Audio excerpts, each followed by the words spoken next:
Salut à toutes et à tous, c'est Arthur, j'espère que vous allez bien. Véritable plaisir de vous retrouver aujourd'hui pour parler de l'Euro. Pas de points sur le classement, mais par contre on va parler des matchs. Oui, vendredi 2 juillet, quart de finale de l'Euro 2020. Alors on n'est plus dedans, voilà, la France est absente, c'est terrible. Mais par contre, la Suisse, l'Espagne, la Belgique et l'Italie y sont toujours. Et justement, ce sont les matchs du jour et on va essayer de les analyser, de les pronostiquer aujourd'hui pour, voilà, avec mon petit prono, bien sûr, prendre le maximum de points comme d'habitude. Et bien sûr aussi, eh bien, avec BRZ qui nous régale aussi sur les cadeaux pour les premiers qui finiront, les premiers de la Ligue, hein, tout simplement, les premières places.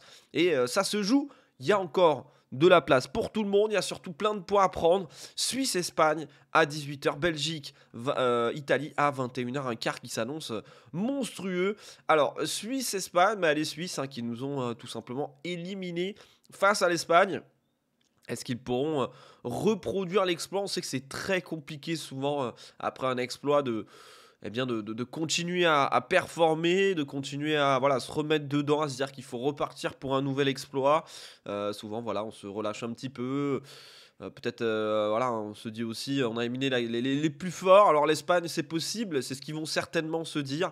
Est-ce que pour autant, ça va être une vérité sur le terrain? Je pense pas. Même si l'Espagne a un petit peu les mêmes difficultés que nous, c'est-à-dire une équipe qui sur le papier... c'est pas non plus la meilleure équipe d'Espagne qu'on ait jamais vue, mais voilà, une équipe d'Espagne qui est censée quand même dominer un petit peu dans le jeu, qui va certainement dominer dans le jeu, mais qui derrière prend beaucoup de buts. On l'a vu face aux Croates, ça a douté pendant très très longtemps. Je pense pas que ça ira au penalty, honnêtement, je pense pas que ça ira au penalty. Je vois mal la Suisse s'imposer dans le temps réglementaire.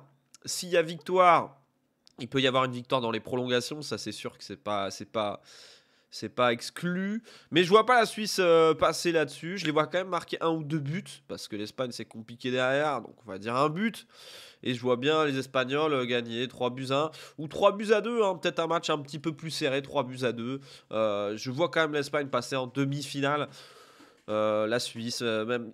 Pour moi, ils ont fait leur exploit de l'Euro. Ils n'étaient jamais allés aussi loin. Ils n'avaient jamais gagné une séance de tir au but. Enfin, il y avait trop de premières fois pour que ça passe encore. Mais bon, on avait dit pareil de la Grèce en 2004. On sait comment ça s'est fini.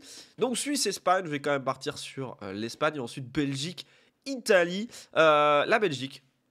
La Belgique qui, écoutez, est passée au dernier tour face au Portugal, un petit peu à la manière de la France, c'est-à-dire en jouant un petit peu, en marquant un but, et puis en fermant le jeu, voilà, en essayant de résister aux attaques des Portugais avec un poteau, tout ça, c'était assez compliqué. Mais pareil, la Belgique et l'Italie qui a montré de belles choses, mais attention, gêné par l'Autriche, les Belges qui sont avec des blessures, hein, donc un petit peu incertains pour encore De Bruyne. Et ça, c'est compliqué, hein. De Bruyne et Hazard, leur mettre à jouer. Est-ce que l'Italie arrivera à passer en demi-finale? Je pense que oui. Désolé pour nos amis belges, je les vois pas marquer sur ça. Et je vois un 2-0 classique des Italiens face aux Belges. Après, il y a Lukaku toujours qui peut faire un grand numéro. Donc ça peut être aussi les Belges. Vraiment, c'est des matchs... c'est tellement dur de pronostiquer. C'est tellement dur. Mais là, je vais rester sur l'Italie. Je vais rester sur l'Italie sans encaisser de but.